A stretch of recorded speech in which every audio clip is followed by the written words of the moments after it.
channel Yashwant Ideal Educational Institute. Today we are going to learn the best topic of grammar, that's named simple future tense, means साधा भविष्य काळ. The simple future tense tells us about actions that will take place in time to come. म्हणजे साधा भविष्य काळ हा येणाऱ्या आगामी काळामध्ये किंवा येणाऱ्या काळामध्ये वेळेमध्ये ज्या क्रिया करायच्या आहेत त्याविषयी आपल्याला सांगत असतो. and actions which will happen in future. The simple future tense tells about that will happen in future time. म्हणजे साधा भविष्य काळामध्ये उद्या काय होणार आहे, काही दिवसानंतर काय होणार आहे, या गोष्टीविषयी त्यामध्ये वर्णन केलेले असते. आपल्याला काही करायचं असेल तर आपण म्हणतो आय विल डू इट, मी ते करीन. In this sentence simple future tense. For example आपण म्हणतो I shall sing a song. मी गाणे गाईन किंवा मी गाणे गाणार. I shall sing a song. दुसरे एखादं वाक्य पाहूया. You will meet me tomorrow. You will meet me tomorrow. तू मला उद्या भेटशील किंवा तू मला उद्या भेटणार. किंवा आपण असे म्हणू शकतो, for example I will meet you in market. मी तुला बाजारात भेटणार किंवा भेटेन. म्हणजे या वाक्यामधून आपल्याला सिंपल फ्युचर टेन्स दिसतो आणि सिंपल फ्युचर टेन्स हा शॅल विल या सहाय्यकारी क्रियापदावरून आपल्याला ओळखता येतो. We use shall with I and we because they are first person singular या प्लुरल सब्जेक्ट्स. म्हणजे पहा, आपण शॅल केव्हा वापरतो? आय व वी या सब्जेक्ट्स नंतर.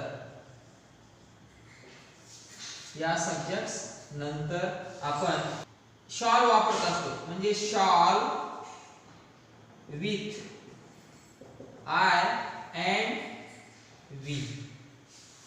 शॅल हे आय आणि वी सोबत वापरायचे असते. परंतु आजच्या आधुनिक काळामध्ये आपण आयच्या नंतर विल सुद्धा वापरू शकतो किंवा विल वापरतात. बऱ्याच वेळेस ग्रामरच्या पुस्तकामध्ये सांगितले असते की प्रथम पुरुषी एकवचनी करता आय किंवा प्रथम पुरुषी अनेकवचनी करता वी याच्या नंतर शॉलचा वापर करावा.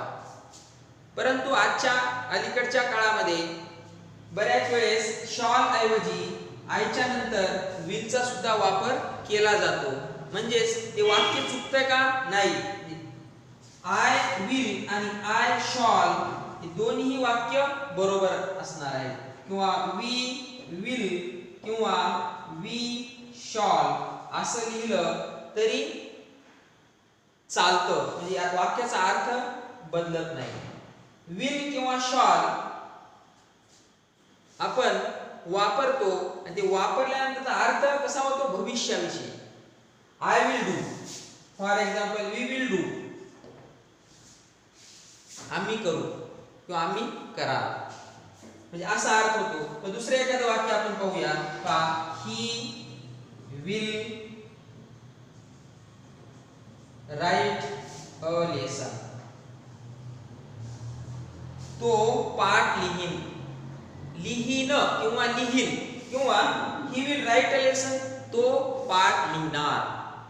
म्हणजे आपण याचा असा अर्थ घेऊ शकतो. म्हणजे आपल्याला ती क्रिया आता करायची आहे. कोणती? लिहिण्याची क्रिया करायची आहे. म्हणजे आपण लिहिणार आहोत काही वेळानंतर, किंवा उद्याच्याला लिहू किंवा 2 दिवसानंतर लिहू. We will do the actions in simple future tense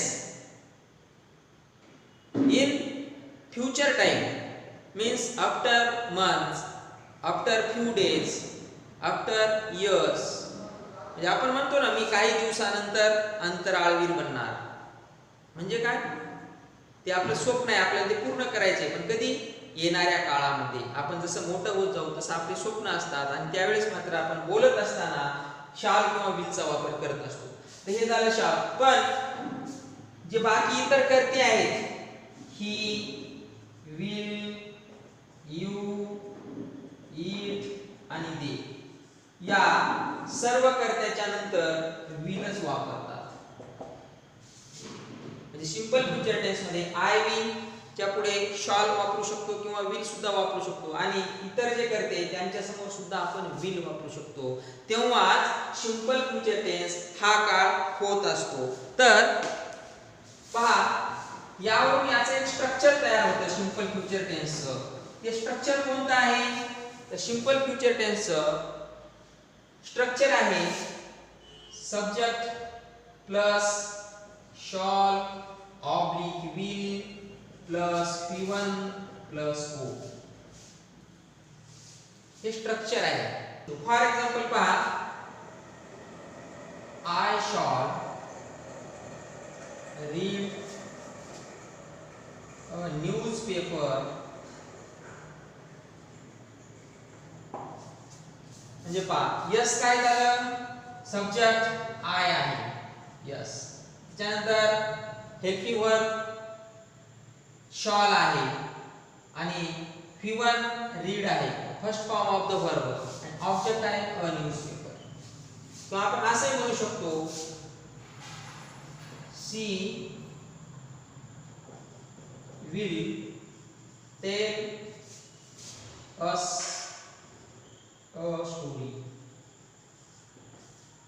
ती आम्हाला कथा सांगेल किंवा सांगणार. अस आणि अ स्टोरी. या ठिकाणी here are given two objects. The first is direct object and second indirect object. यामध्ये अस आलेला आहे आणि अ स्टोरी सुद्धा आलेली आहे. तर आपण लिहिले इथं ओ ऑब्जेक्ट. म्हणजे या ठिकाणी अ स्टोरी हे डायरेक्ट ऑब्जेक्ट झालं, तर अस हे इनडायरेक्ट ऑब्जेक्ट झालं. म्हणजे अप्रत्यक्ष कर्म किंवा प्रत्यक्ष कर्म हे वाक्यामध्ये येत असतात, ते आपल्याला ओळखता आले पाहिजे. इनडायरेक्ट ऑब्जेक्ट हे व्यक्ती किंवा प्राणी असते. म्हणजे अस काय? आपण, आम्हाला. म्हणजे अस मधून आपल्याला व्यक्ती दिसले जातात, आणि अ स्टोरी मधून वस्तू किंवा जागा. म्हणजे अ स्टोरी कथा, गोष्ट आहे. तर अशा पद्धतीनं दोन ऑब्जेक्ट या ठिकाणी आलेले आहेत, परंतु आपण कधी कधी वरच्या वाक्यामध्ये एकच ऑब्जेक्ट आलेला आहे. म्हणजे अशा पद्धतीने अनेक वाक्य आपल्याला तयार करता येऊ शकतात. किंवा दुसरे एखादं वाक्य आपण पाहूया, it will take a pen. म्हणजे ते पेन घेईल किंवा ते पेन घेणार. त्याचबरोबर शॉल बी आणि विल बी हे सुद्धा भविष्य काळातील टू बी ची रूपे आहेत. म्हणजे पहा, तर वाक्य कसं होतं पहा, I will be happy. I will be happy म्हणजे मी आनंदी असेन. आय विल बी हॅपी म्हणजे पहा, येथे काय आहे? S plus will plus P1 plus पहा या ठिकाणी P1 म्हणजे पहा सब्जेक्ट आहे, विल आहे, बी सुद्धा काय आहे? प्रथम रूप आहे, फर्स्ट फॉर्म आहे क्रियापदाचं. क्रियापद आहे म्हणजे बी म्हणजे असेल, असणे असा अर्थ होतो. म्हणजे मी आनंदी असेल. म्हणजे शाल बी विल बी सुद्धा आपण कधी कधी सिंपल फ्युचर टेन्स मध्ये वापरत असतो. त्याचबरोबर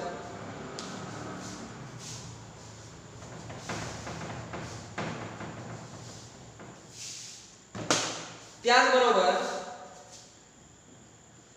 शॉल हॅव किंवा विल हॅव ही सुद्धा भविष्य काळातील टू हॅव ची रूपे आहेत.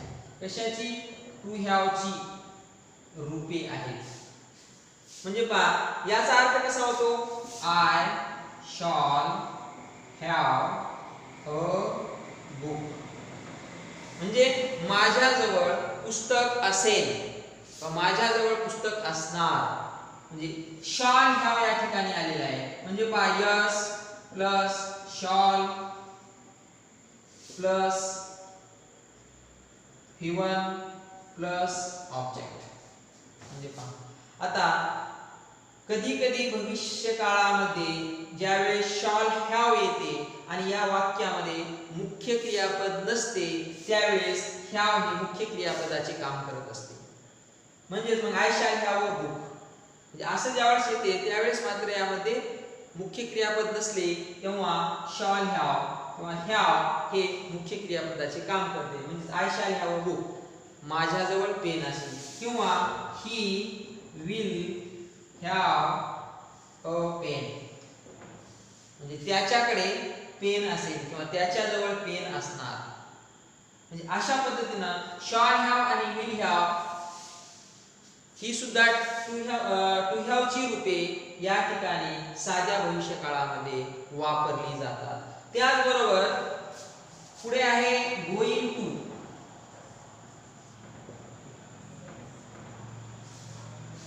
We use the going to form to express actions that will take place in future time. म्हणजे पहा हे आपण गोइंग टू सुद्धा कधी कधी भविष्य काळातील गोष्ट सांगण्याविषयी वापरत असतो. जसं आपण म्हणतो we are going to learn आम्ही शिकणार आहोत. म्हणजे नियर फ्युचर जवळ म्हणजे लगेच आपण काही वेळेनंतर तासानंतर एखादी क्रिया करणार आहोत त्यावेळेस गोइंग टू वापरतात. परंतु आपण वर्तमान काळात बघितलेलं आहे जे टू बी च्या नंतर आयएनजी युक्त क्रियापद येत असते. पण पहा म्हणजे कसं आहे am oblique is oblique are going to म्हणजेच काय झालं शॉल किंवा विल चे काम करते. काही वेळानंतर लगेच आपल्याला एखादी गोष्ट किंवा क्रिया करायची असेल त्यावेळेस गोइंग टू चा सुद्धा आपण वापर करतो. म्हणजेच फॉर एक्झाम्पल कसं पहा I am going to listen a story. म्हणजे पहा मी कथा ऐकणार आहे किंवा मी कथा ऐकणार असेल. किंवा दुसरे एक वाक्य we are going to learn आपण शिकणार आहोत किंवा आपण शिकणार. म्हणजे अशा पद्धतीनं गोइंग टू सुद्धा हे साध्या भविष्य काळामध्ये याचा उपयोग केला जातो. पण आपण सरळ गोइंग टू ची वाक्य लगेच क्रिया करायची असेल त्यावेळेस वापरू शकतो. परंतु याची भूमिका सुद्धा सिंपल फ्युचर टेन्स मध्ये आहे. म्हणजे am is are going to बरोबर शॉल किंवा विल.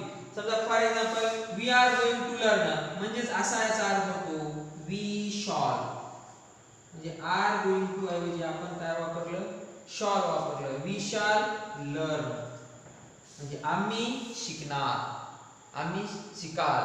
म्हणजे अशा पद्धतीनं आर गोइंग टू वी च्या नंतर आर वापरतात म्हणून we are going to. I च्या नंतर एम वापरतात म्हणून आय एम गोइंग टू. किंवा ही च्या नंतर he is going to tell. म्हणजे पहा तो सांगणार. म्हणजेच काय इज गोइंग टू ही च्या नंतर आपण इज गोइंग टू वापरतो इज वापरतो. पण गोइंग टू हे शॉलचे किंवा विलचे काम करते. म्हणजेच ज्या वेळेस वाक्यामध्ये गोइंग टू वापरलं जातं त्यावेळेस त्या वाक्याचा काळ सुद्धा सिंपल फ्युचर टेन्सच होतो. तर अशा पद्धतीनं आपण सिंपल फ्युचर टेन्स कसा ओळखायचा किंवा सिंपल फ्युचर टेन्स कसा असतो याविषयी याची उदाहरणे आपण पाहिली आहेत. आता आपण लगेचच अफर्मेटिव्ह सेंटेन्स, निगेटिव्ह सेंटेन्स आणि इंट्रोगेटिव्ह सेंटेन्स या तीन वाक्याच्या प्रकारामध्ये सिंपल फ्युचर टेन्सची वाक्य तयार करूयात. म्हणजे पहा, ती वाक्य आपल्याला तयार करण्यासाठी आपल्याला या तिन्ही वाक्याच्या प्रकारातील सिंपल फ्युचर टेन्सचे सूत्र ध्यानात ठेवणं गरजेचं असतं. म्हणजे आपल्याला अफर्मेटिव्ह सेंटेन्सचं सूत्र माहित झालं, yes plus shall oblique will plus V1 plus object. पण आपल्याला अफर्मेटिव्ह सेंटेन्स, निगेटिव्ह सेंटेन्स आणि इंट्रोगेटिव्ह सेंटेन्सेस आपल्याला पाहिजे. म्हणजे पहा,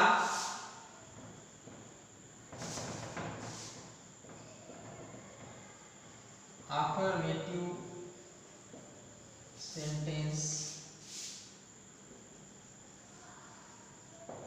निगेटिव्ह सेंटेन्स and इंट्रोगेटिव्ह.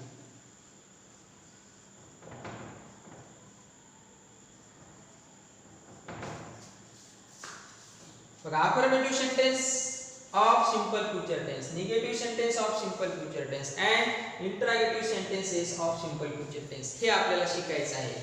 म्हणजे पहा, आता affirmative sentence स्ट्रक्चर आहे, फॉर्म्युला आहे S plus shall oblique will plus V1 plus O. Negative sentence काय होणार, I S plus shall oblique will plus not plus V1 plus O. म्हणजे पहा, shall will plus not plus V1 plus O.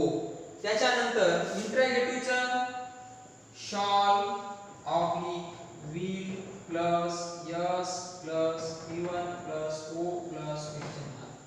म्हणजे हा झाला verbal question. कोणता, याला म्हणायचं व्हर्बल क्वेश्चन. आणि WH टाइप क्वेश्चन, याच्या अगोदर फक्त WH वर्ड प्लस केलं की बाकीचं सूत्र जसे तसं लिहून काढायचं. For example shawl oblique will plus S plus V1 plus O plus question mark. म्हणजे पहा, या ठिकाणी अशा पद्धतीने इंट्रोगेटिव्ह सेंटेन्सचे दोन प्रकारामध्ये प्रश्न तयार होतात. एक व्हर्बल क्वेश्चन म्हणजे सहाय्यकारी क्रियापदाने ज्यावेळेस वाक्याची सुरुवात होते त्यावेळेस त्याला प्रश्नार्थक वाक्य असं म्हणतात. आणि WH वर्डने जेव्हा वाक्याची सुरुवात होते त्याला सुद्धा प्रश्नार्थक वाक्य म्हणतात. म्हणजे पहा, तर ही तीन प्रकारचे सूत्र आहेत. याचा आपण आपल्या वेळेनुसार किंवा ज्या ठिकाणी आपल्याला लिहायचे त्यावेळेस आपण याचा उपयोग करू शकतो. पण पहा, आता अफर्मेटिव्ह सेंटेन्स मध्ये आपण आताच थोडीशी वाक्य पाहिली, पण आता एक वाक्य घेऊया आपण. पहा, I shall go to Mumbai. म्हणजे पहा, I is the subject, shall auxiliary verb, go first form of verb and Mumbai object. म्हणजे मी मुंबईला जाणार, मी मुंबईला जाईन किंवा जाईल अशा पद्धतीने याचा अर्थ होतो. किंवा आपण कधी कधी असा अर्थ घेऊ शकतो. पहा, he will sing a song in program. म्हणजे पहा, तो कार्यक्रमामध्ये गाणे गाणार किंवा गीत गाणार किंवा तो कार्यक्रमामध्ये गीत गाईल. म्हणजे काय, आपण येणाऱ्या कार्यक्रमात काहीतरी करणार आहोत हे या कृतीमधून दिसते. किंवा असं सुद्धा आपण म्हणू शकतो, you will go to Pune tomorrow. तू उद्या पुण्याला जाणार. म्हणजेच या विल मधून आणि या टुमारो मधून आपल्याला उद्या क्रिया करायची हे दर्शवता येते. You will go to Pune tomorrow, म्हणजे तू उद्या पुण्याला जाणार. म्हणजे आपल्याला एका दिवसानंतर जी क्रिया करायची ती आपण दर्शवण्यासाठी सिंपल फ्युचर टेन्सचा उपयोग करत असतो. म्हणजे अशा पद्धतीने हे झाले अनेक वाक्य. तुम्ही यावरून अनेक वाक्य तयार करू शकता. पहा, आय शाल go to Mumbai, we shall go to Mumbai, you will go to Mumbai, he will go to Mumbai, she will go to Mumbai, it will go to Mumbai, they will go to Mumbai, any name, Rama will go to Mumbai, Sita will go to Mumbai. तर अशा पद्धतीनं आपण वेगवेगळे वाक्य तयार करू शकतो. यालाच म्हणतात affirmative sentences of simple future tense. म्हणजे ही सिंपल फ्युचर टेन्सची उदाहरणे आहेत. मग सिंपल फ्युचर टेन्स ओळखायचा कशामुळे? या शॉल आणि विल मुळे आपल्याला सिंपल फ्युचर टेन्स आहे हे समजते. पण त्या शॉल आणि विलच्या नंतर क्रियापदाचे पहिले रूप वापरले जाते त्यावेळेस त्या वाक्यामध्ये सिंपल फ्युचर टेन्स म्हणजे साधा भविष्यकाळ असतो. तर आता हे झालं अफर्मेटिव्ह सेंटेन्स. आता निगेटिव्ह सेंटेन्स मध्ये आपण पहा खाली लिहितो I shall not go to Mahabaleshwar.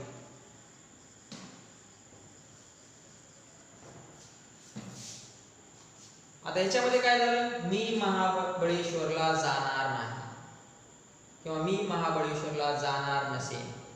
म्हणजे इथे नकारदर्शक शब्द आपण टाकला. Yes means I, shall auxiliary verbs, not negative verb and first form of verb go and object Mahabaleshwar. पण आपण शॉल नॉट ऐवजी आय शॉन्ट हे शॉर्ट फॉर्म सुद्धा वापरू शकतो. I shan't go. जर या ठिकाणी आपण he will not meet you, तो तुला भेटणार नाही. म्हणजेच ही या विलचं शॉर्ट फॉर्म आहे won't, WON apostrophe. He won't meet you. For example आपण टुमॉरो लिहू शकतो, नेक्स्ट वीक लिहू शकतो याच्या पुढे. म्हणजेच पहा ही वोंट मीट यू, तो तुला भेटणार नाही. म्हणजे कसं आपण म्हणतो तिकडे गेला असता तो तुला तिथे भेटणार नाही. म्हणजे अशा पद्धतीनं हे नकारदर्शक वाक्य आपल्याला सिंपल फ्युचर टेन्स मध्ये या सूत्रानुसार करता येतात. म्हणजे या वाक्यामध्ये सुद्धा सिंपल फ्युचर टेन्स आपल्याला दर्शवतो. कसा? शॉल आणि विल आलेला आहे. त्याच्यानंतर नकारदर्शक नॉट शब्द टाकून क्रियापदाचे पहिले रूप लिहिले की निगेटिव्ह सेंटेन्स होतं. आता आपण इंट्रोगेटिव्ह सेंटेन्स च व्हर्बल क्वेश्चन आणि डबल टाइप क्वेश्चन पाहूया. पहा आता व्हर्बल क्वेश्चनचं सूत्र आहे shawl oblique will plus S plus V1 plus O plus question mark. म्हणजे आता आपल्याला या ठिकाणी वाक्य तयार करायचं आहे. कसं वाक्य तयार करायचं आहे? तर पहा आता आपण हेच वाक्य प्रश्नार्थक किंवा या वाक्याचं प्रश्नार्थक वाक्य तयार करूया. म्हणजे आता प्रश्नार्थक वाक्य तयार करत असताना इथे आय आहे. म्हणजेच सर्वप्रथम आयच्या नंतर शालचा उपयोग केला जातो म्हणून सर्वप्रथम आपण शॉल घेऊया. शॉलच्या नंतर सब्जेक्ट आहे आय म्हणून आय घेतलं. आयच्या नंतर V1 काय आहे? गो आहे. शॉल आय गो. याच्या नंतर ऑब्जेक्ट काय आहे? टू महाबळेश्वर. टू महाबळेश्वर. शेवटी क्वेश्चन मार्क. म्हणजे पहा शाल आय गो टू महाबळेश्वर, मी महाबळेश्वरला जाणार का? याचं उत्तर काय येणार? यस आय शाल गो टू मुंबई. म्हणजेच आपण इथे लिहू शकतो यस आय शाल गो टू मुंबई. जर आपण जाणार नसेल तर आपण लिहू शकतो no I shall not go to Mahabaleshwar. म्हणजे shall I go to Mahabaleshwar. हे दुसरं वाक्य आहे he will not meet you किंवा he will sing the song in programme. आपण काही कोणतेही वाक्य लिहू शकतो. फॉर एक्झाम्पल त्यावेळेस आपण विल लिहायचं. विलच्या नंतर ही, हिच्या नंतर फॉर एक्झाम्पल आपण आस्क घेऊया. Will he ask a question. Question mark. Will he ask a question, तो प्रश्न विचारेल का किंवा तो प्रश्न विचारणार का. म्हणजे अशा पद्धतीनं व्हर्बल क्वेश्चन तयार होतात. पण आता त्याच पुढे WH वर्ड करण्यासाठी आपल्याला फक्त याच्या अगोदर काय करायचंय, प्लस मध्ये फक्त WH वर्ड टाकलं की काय होतंय, WH टाइप क्वेश्चन तयार होतो. म्हणजे आता फॉर एक्झाम्पल पहा, इथं आपण WH वर्ड टाकूया, when shall I go to Mahabaleshwar. म्हणजे मी महाबळेश्वरला केव्हा जाणार पहा. अगोदर जर व्हेन नसेल तर अर्थ काय होतो, मी महाबळेश्वरला जाणार का. पण इथं जर व्हेन टाकलं तर लगेच अर्थ चेंज होतो, मी महाबळेश्वरला केव्हा जाणार. किंवा आपण इथं हाऊ टाकलं, how will he ask a question. How will he ask a question म्हणजे तो कसा प्रश्न विचारेल अशा पद्धतीने. म्हणजे पहा लगेच या वाक्याचं मीनिंग चेंज होते. म्हणजेच त्यावेळेस आपण त्याला WH वर्ड असं म्हणतो. तर अशा पद्धतीचे अनेक वेगवेगळे वाक्य तुम्ही वेगवेगळे क्रियापद घेऊन या ठिकाणी करू शकता. म्हणजेच पहा अफर्मेटिव्ह सेंटेन्स, निगेटिव्ह सेंटेन्स आणि इंटरॅगेटिव्ह सेंटेन्स अशा पद्धतीचे आपल्याला वेगवेगळे वाक्य तयार करता येतात. त्यासाठी तुम्हाला अफर्मेटिव्ह, निगेटिव्ह आणि इंटरॅगेटिव्ह सेंटेन्सचं जे स्ट्रक्चर आहे, सूत्र आहे ते तुम्ही पाठ करा. पाठ केल्यानंतर तुम्ही अनेक प्रकारचे वाक्य या ठिकाणी तयार करू शकता. यामध्ये आणखी अनेक वाक्य तुम्ही घेऊ शकता.